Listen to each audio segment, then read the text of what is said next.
الحمد لله والصلاة والسلام على محمد رسول الله.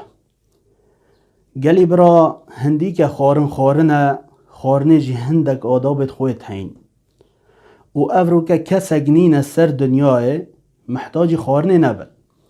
اش بر هند پیغمبری علیه الصلاة والسلام هندک آداب یدبو مدیناین هکر انوان آداباب کار بینن باور که دی گلک فیده جی بینن.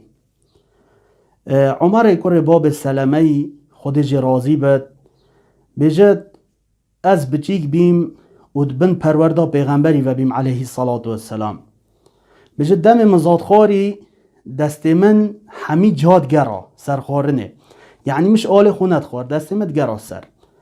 بجد پیغمبری علیه الصلاة والسلام گوت من یا غلام سمی الله و کل بیمینک و کل مما یلیک، رواه البخاری و مسلم.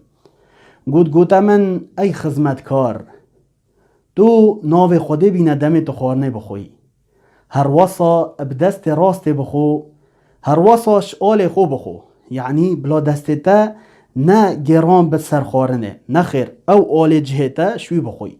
نوکا سینی که درکتین الحمدلله سینی که خودینه جهتا بوید خارناتا بوید بکه، اما تو دست خوب گیرینی سر خارنه نه خیر.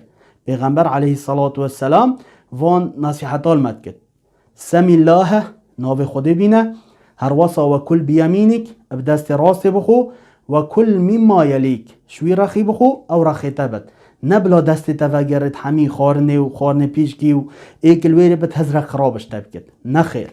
وان گوتنید پیغمبری علیه الصلاة والسلام ورگیره باور که او برکت بو خارنه هر واسا پاقجی بو خارنه و روش تجی بوده، یعنی نوکه هکر تو کسا گبی دستیتا بیتا گران سر همی خارنه وی راکی وی دینی او برانبری تا ده هزره کشته کد بجاوی کار خراب بیلا شوی رخی بخو او رخی تبد.